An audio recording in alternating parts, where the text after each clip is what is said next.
বন্ধুরা, সনাতন হিন্দু ধর্মে তুলসী গাছের গুরুত্ব অন্য সব গাছের থেকে অধিক। এটার সবার প্রথমে পূজা ভগবান বিষ্ণুজি করেছিলেন। শ্রীহরি বলেন, যেভাবে দেবী লক্ষ্মীর থেকে বৈকুণ্ঠলোক ঐশ্বর্য প্রাপ্ত করে, একইভাবে বৈকুণ্ঠলোক তুলসীর কারণে পবিত্রতা প্রাপ্ত করে। পৃথিবীলোকে যে স্থানে তুলসী গাছের চারা থাকবে, সেই স্থানে কখনো খারাপের বাস হবে না। এমন স্থান সবথেকে পবিত্র হবে। এই কারণে আমাদেরকে আমাদের ঘরে তুলসী গাছের চারা অবশ্যই লাগানো উচিত। তুলসী গাছের পাশে দীপক জ্বালালে কি হয়, চলুন জানা যাক এই প্রাচীন মহান কথার মাধ্যমে, যেটা ভগবান শ্রীকৃষ্ণ দেবী সত্যভামাকে শুনিয়েছেন। এক সময়ের কথা, দেবী সত্যভামা ভগবান শ্রীকৃষ্ণের কাছে এসে ওনার কাছে জিজ্ঞাসা করেন যে, হে স্বামী, আপনি আমাকে তুলসী গাছের জল দেওয়ার গুরুত্বকে শুনিয়েছেন, কিন্তু তুলসী গাছের পাশে দীপক জ্বালালে কি গুরুত্ব আছে? প্রতিদিন সন্ধ্যার সময় তুলসী গাছের পাশে দীপক কেন জ্বালানো হয়? এটা থেকে মনুষ্য কোন ফল প্রাপ্ত করে? তুলসী গাছের পাশে দীপক জ্বালানোর বিধি কী, তথা দীপক জ্বালানোর সময় কোন মন্ত্র জপ করা উচিত, এই সব কিছু আপনি আমাকে বিস্তারিতভাবে বলুন।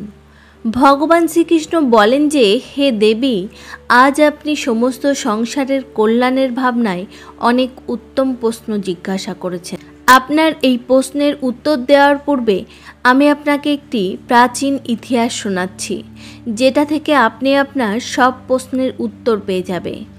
সন্ধ্যার সময় তুলসী গাছের কাছে দীপক জ্বালানোর থেকে যে ফল পাওয়া যায়, সেটার বর্ণনা আমি এই কথার মাধ্যমে শোনাব। এই জন্য আপনি এই কথাকে সম্পূর্ণ ধ্যান দিয়ে শুনবেন। এই কথাকে ধ্যান দিয়ে পুরো শোনা মাত্রই 100 বছর পর্যন্ত তুলসী গাছের পাশে দীপক জ্বালানোর পুণ্য প্রাপ্ত করে। দেবী সত্যভামা বলেন যে, হে প্রভু, আমি এই কথাকে শোনার জন্য উৎসুক।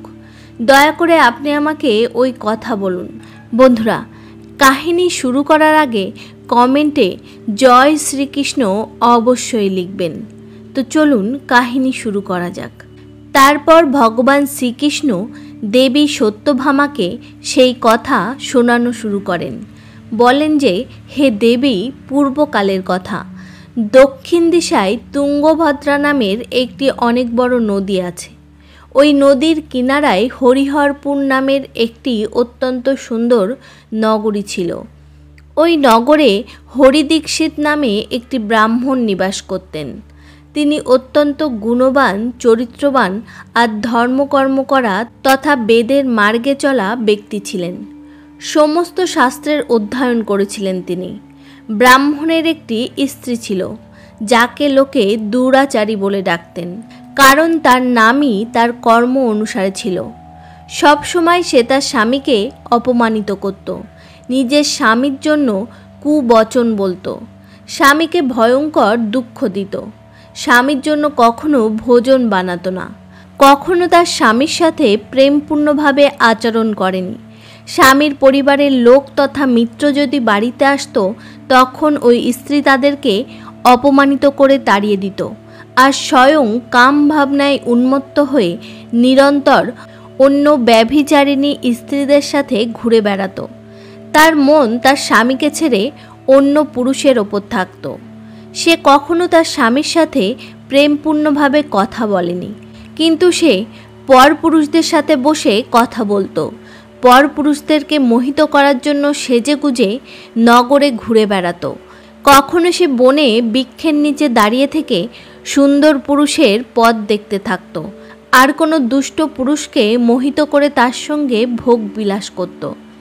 তারপর একদিন ওই দুরাচারিণী স্ত্রী বনে গিয়ে একটি বৃক্ষের নিচে দাঁড়িয়ে পড়ে। তার চিত্ত কামে ভরা ছিল। সে কোনো কামী সুন্দর পুরুষের পথ দেখছিল, কিন্তু অনেক সময় কেটে যাওয়ার পরও ওই স্থানে কোনো পুরুষ আসে না।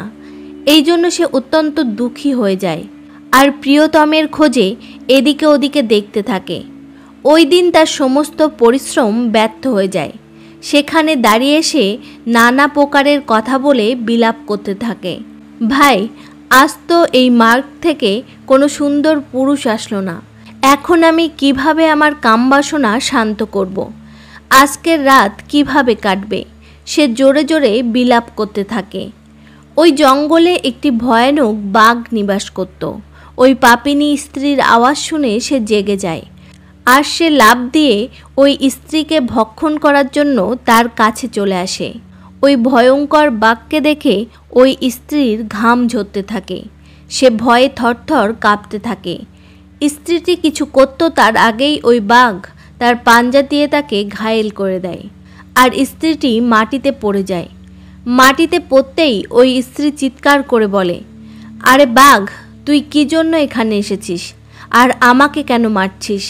আমি এখানে আমার প্রিয়তমকে খুঁজছিলাম, তুই আমাকে ছেড়ে দে। আমাকে ভক্ষণ করে তুই কি পাবি? ভয়ানক বাঘ কিছুক্ষণের জন্য থেমে যায়, আর হাসতে হাসতে বলতে লাগে, হে দুষ্টা, আজ বিধাতা তোকে আমার গ্রাস নিযুক্ত করেছে। তোর মতো পাপিনী স্ত্রীকে ভক্ষণ করাই আমার কাজ। তখনই আমি এই শরীর থেকে মুক্তি পাব। তারপর ওই স্ত্রী বলতে থাকে, হে বাঘ, তুমি কে? আমাকে সত্যি কথা বলো, তোমাকে কোন কারণে বাঘ হতে হয়েছে, আর তুমি আমার মতো স্ত্রীদের ভক্ষণ কেন করো? প্রথমে আমাকে সব কথা বলো, আর তারপর আমার ভক্ষণ করো। তারপর ওই বাঘ বলতে শুরু করে, হে পাপিনী, আমি তোকে আমার পূর্বজন্মের বৃত্তান্ত শোনাচ্ছি, যে কি কারণে আমাকে বাঘ হতে হয়েছে। পূর্বকালে দক্ষিণ দেশে মালাপ্পা নামে একটি নদী ছিল। ওই নদীর তীরে মণিপর্ণা নামের একটি নগরী অবস্থিত আছে। ওই নগরেই আমি নিবাস করতাম। আমি একটি ব্রাহ্মণের পুত্র ছিলাম, আর নদীর তীরে বসে যজ্ঞ আদি ক্রিয়া করতাম। আমি ওই জন্মে অনেক পাপীদের জন্য যজ্ঞ করেছি। ওই পাপীদের ঘরে ভোজন গ্রহণ করেছি। আমি ধনের লোভে অনেক পাপীদের জন্য কাজ করেছি। যে বস্ত্র দান ব্রাহ্মণদেরকে নেওয়া উচিত নয়, ওই বস্ত্র দানও আমি গ্রহণ করেছি। দান নেওয়ার বাহানায় আমি অন্যের থেকে ধন নিতাম, কিন্তু কখনো ফিরিয়ে দিতাম না। এইভাবে পাপ করতে করতে আমি অনেক বছর কাটিয়ে দিই, আর আমি বৃদ্ধ হয়ে যাই। তারপর আমার চুল সাদা হয়ে যায়, চোখ নষ্ট হয়ে যায়, মুখের সব দাঁত পড়ে যায়। তারপরও আমার দান নেওয়ার অভ্যাস যায় না, আর আমি পাপ করতে থাকি। তারপর একদিন আমি ধনের লোভে নদীর কিনারায় যাই, আর অন্য ধূর্ত ব্রাহ্মণদের সাথে মিলে আমরা লোকেদের সাথে ছল করি। মিথ্যা মন্ত্র, মিথ্যা বচন বলে আমরা কোনো বিধি না করেই দেবী দেবতাদের পূজন করেছি, আর অনেক ধন নিয়ে এসেছি। তারপর ওই স্থানে একটি অসুস্থ কুকুর আমার পায়ে কামড়ে দেয়, আর আমি মূর্ছিত হয়ে পড়ে যাই। ওই সময়ই আমার প্রাণ চলে যায়। তারপর যমের 2 দূত সেখানে প্রকট হয়, আর আমাকে ধরে যমপুরীতে নিয়ে যায়। ওখানে গিয়ে যমরাজ চিত্রগুপ্তের কাছে আমার কর্মের লেখাজোখা বের করতে বলে। তারপর চিত্রগুপ্ত বলতে থাকে, হে ধর্মরাজ, এই ব্রাহ্মণ ঘোর পাপ করেছে। সে অন্যের থেকে মিথ্যা বলে ধন লুটেছে। বিধিপূর্বক পূজা না করে মিথ্যা মন্ত্র বলে ভগবানের অপমান করেছে। এই জন্য এই পাপী ব্রাহ্মণ কেবল নরকে যাওয়ার যোগ্য। তারপর যমরাজ তার দূতেদের আদেশ দেয় যে তাকে নরকের অগ্নিতে দিয়ে দাও। অনেক বছর পর্যন্ত নরকের শাস্তি ভোগার পর আমি বাঘের শরীর প্রাপ্ত করেছি, আর আমি এই দুর্গম বনে নিবাস করতে শুরু করেছি। আমি আমার পূর্বজন্মের পাপের কথা মনে করে কখনো মহাত্মা সাধু পুরুষ আর সতী স্ত্রীদের ভক্ষণ করিনি, কারণ আমি কেবল পাপী দুরাচারী আর কুলোটা স্ত্রীদের ভক্ষণ করি, যাতে আমি এই পাপের থেকে মুক্তি পেয়ে যাই। এইভাবে ওই বাঘটি তার পূর্বজন্মের বৃত্তান্ত শোনায়, আর ওই স্ত্রীকে বলতে থাকে, হে পাপিনী, তোর আচরণে তোকে কুলোটা বলে মনে হচ্ছে। নিজের স্বামীকে ছেড়ে তুই অন্য পুরুষের সাথে ভোগবিলাস করার জন্য এখানে এসেছিস। এই জন্য আজকে তুই আমার গ্রাস অবশ্যই হবি। এটা বলে ওই বাঘ তার তীক্ষ্ণ নখ দিয়ে ওই পাপী স্ত্রীর টুকরো টুকরো করে তাকে খেয়ে নেয়। তারপর ওই স্থানে যমের 2 দূত প্রকট হয়, আর ওই পাপিনী স্ত্রীকে উঠিয়ে যমপুরীতে নিয়ে যায়। সেখানে তাকে যমরাজের সামনে দাঁড় করানো হয়। তারপর চিত্রগুপ্ত ওই স্ত্রীর কর্মের লেখাজোখা বের করে আর যমরাজকে বলতে থাকে, হে ধর্মরাজ, এই স্ত্রী তো অত্যন্ত পাপিনী। সে ঘোর পাপ করেছে, সে ব্যভিচার করেছে, সে তার স্বামীর সেবা কখনো করেনি। নিজের স্বামীকে ভুলে সে পরপুরুষের সাথে ভোগবিলাস করত। তার পাপ শুনে যমরাজ ওই স্ত্রীকে অগ্নিকুণ্ডে দিয়ে দেয়। অনেক বছর পর্যন্ত তাকে ওই অগ্নিকুণ্ডে রাখা হয়। তারপর তাকে সেখান থেকে বের করে রৌরব নামক নরকে দিয়ে দেওয়া হয়। এইভাবে তাকে অনেক বছর পর্যন্ত আলাদা আলাদা নরকে পাঠানো হয়। আর নরকে কষ্ট ভোগ করার পর ওই মহাপাপিনী স্ত্রী আবার পৃথিবী লোকে এসে একটি চণ্ডালের ঘরে চণ্ডালিনীর রূপে জন্ম নেয়। সে আবার অনেক পাপ করতে শুরু করে, ব্যভিচার করতে শুরু করে, অনেক পাপী পুরুষদের সাথে বিহার করতে লাগে। তারপর কিছু সময় পর পূর্বজন্মের পাপের কারণে তার একটি ভয়ানক রোগ হয়ে যায় আর সে ওই পীড়া সহ্য করতে থাকে। তার অঙ্গ অঙ্গ জ্বলতে থাকে, তার চোখে পীড়া হতে থাকে। এই দুঃখকে সহ্য করে সে দিন কাটাতে থাকে। তারপর সে একদিন তীর্থে স্নান করার উদ্দেশ্যে অন্তঃপুরে চলে যায়। ওখানে সে একটি আশ্রমের বাইরে নিবাস করতে শুরু করে। ওই আশ্রমে একটি তুলসী গাছ ছিল। অন্য স্ত্রীদের ওই তুলসী গাছে দীপক জ্বালাতে দেখে ওই পাপী স্ত্রীও সেটাই করে। সে তুলসীর পাশে একটি দীপক জ্বালিয়ে দেয়। তারপর ওই রাত্রেই তার মৃত্যু হয়ে যায়। তারপর যমরাজের 2 দূত তাকে নিয়ে যাওয়ার জন্য সেখানে প্রকট হয়। যেই যমের 2 দূত তাকে বেঁধে নিয়ে যেতে শুরু করে, ভগবান বিষ্ণুর 2 দূত সেখানে প্রকট হয় আর তিনি ওই দূতদেরকে থামিয়ে দেয়। তারা বলতে থাকে, হে দূত, এই স্ত্রীকে তোমরা ছেড়ে দাও। এই স্ত্রী নরকে যাওয়ার যোগ্য নয়। তোমরা কার আদেশে এমন অধর্ম করছো? তারপর যমদূতেরা বলতে থাকে, হে দূত, আমরা যমরাজের আদেশে এই পাপী স্ত্রীকে উঠিয়ে নিয়ে যাচ্ছি, কিন্তু আপনারা আমাদেরকে কোন কারণে থামাচ্ছেন? এই স্ত্রী অত্যন্ত পাপী, তাকে নরকে নিয়ে যাওয়ার আজ্ঞা পেয়েছি। তারপর বিষ্ণুদূতেরা বলতে থাকে, হে দূত, এই স্ত্রী তো বিষ্ণু ভক্ত, সে নরকে যাওয়ার যোগ্য নয়। সে সন্ধ্যার সময় তুলসী গাছের কাছে দীপক জ্বালিয়েছে, এই কারণে তার সমস্ত পাপ নষ্ট হয়ে গেছে। এই কারণে সে নরকে যাওয়ার যোগ্য নয়, সে স্বর্গে যাওয়ার অধিকারী হয়েছে। বিষ্ণুজির দূতের কথা শুনে যমরাজেরা ওই স্ত্রীকে সেখানেই ছেড়ে দেয় আর যমলোকে ফিরে যায়।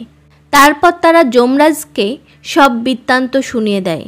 তারপর ভগবান বিষ্ণুর 2 দূত ওই স্ত্রীকে দিব্য বিমানে বসিয়ে স্বর্গলোকে নিয়ে যায়। ভগবান শ্রীকৃষ্ণ বলেন যে, হে দেবী সত্যভামা, এইভাবে তুলসী গাছে কেবল দীপক জ্বালানো মাত্রই মানুষের সব পাপ নষ্ট হয়ে যায়। যে স্ত্রী প্রতিদিন সন্ধ্যায় তুলসী গাছের কাছে দীপক জ্বালায় সে সৌভাগ্যশালী হয়। তার পূর্বজন্মের সব পাপ নষ্ট হয়ে যায়, সে সুখ সমৃদ্ধির প্রাপ্তি করে। আর তুলসী গাছের কাছে দীপক জ্বালানোর সময় এই মন্ত্রের উচ্চারণ করা উচিত। ওম তুলসী দৈবচ বিদ্মহে বিষ্ণুপ্রিয়ে ইয়া চ ধীমহি তন বিন্দা প্রচোদয়াৎ। শ্রীকৃষ্ণ বলেন যে 1000 ঘড়া অমৃত দিয়ে স্নান করানোর পরও শ্রীহরি অতটা তৃপ্তি পায় না যতটা সে মনুষ্য দ্বারা তুলসীর একটি পাতা দিলেই প্রাপ্ত করে। 10,000 গোদান থেকে মানুষ যে ফল প্রাপ্তি করে সেই ফল তুলসীপত্র দান থেকে পেয়ে যায়। যে মৃত্যুর সময় তুলসীপত্র মিশ্রিত জল পান করে সে সম্পূর্ণ পাপের থেকে মুক্ত হয়ে শ্রীকৃষ্ণের ধামে যায়। বন্ধুরা, এইভাবে ভগবান শ্রীকৃষ্ণ তুলসীর কাছে দীপক জ্বালানোর গুরুত্ব বলেছেন। আপনাদের এই কথা কেমন লাগলো কমেন্ট করে অবশ্যই বলবেন। যদি ভালো লেগে থাকে পরিবারের সাথে শেয়ার করবেন আর চ্যানেলটিকে সাবস্ক্রাইব করে আমার পাশে থাকবেন। দেখা হচ্ছে পরবর্তী কোনো কাহিনীতে। তত সময় নিজের খেয়াল রাখবেন। ধন্যবাদ।